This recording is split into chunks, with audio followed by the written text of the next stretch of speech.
સુરતના વરાછામાં ધમધમતા કૂટણખાના પર રેડ, કારખાનામાં અપાતી સ્પા જેવી સુવિધા। સુરતમાં સ્પા હોટેલ પર ધમધમતા કૂટણખાના હવે કારખાનામાં પહોંચી ગયા હોય તેવો ઘાટ સર્જાયો છે।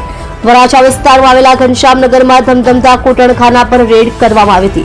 વરાછા પોલીસની રેડમાં 4 લલનાઓ, 4 ગ્રાહકો અને 2 એજન્ટ સહિત કુલ 10 મળી આવ્યા હતા। પોલીસે તમામને ઝડપી લઈને કાયદેસરની કાર્યવાહી હાથ ધરી છે।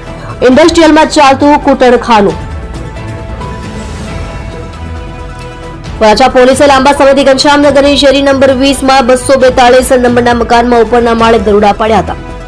ઘનશ્યામનગર ઇન્ડસ્ટ્રીયલ વિસ્તારમાં અહીં મોટી સંખ્યામાં એમ્બ્રોઇડરીના યુનિટ ધમધમી રહ્યા છે। રેસિડન્ટની સાથે સાથે મોટી સંખ્યામાં ઇન્ડસ્ટ્રીયલ યુનિટ આવેલા છે, જેમાં બાતમીના આધારે આજે વરાછા પોલીસ દ્વારા રેડ કરવામાં આવી હતી। સ્પા જેવી વ્યવસ્થા ઊભી કરાઈ હતી। પોલીસે રેડ કરી ત્યારે 5 રૂમો મળી આવ્યા હતા, જેમાં કડંગી હાલતમાં 4 લલનાઓ અને 4 ગ્રાહકો મળી આવ્યા હતા।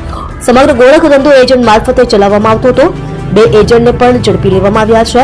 લલનાઓને મુક્ત કરાવવાની સાથે સાથે સમગ્ર કૂટણખાનું કેવી રીતે ચલાવવામાં આવતું હતું તે અંગે પોલીસે વધુ તપાસ હાથ ધરી છે।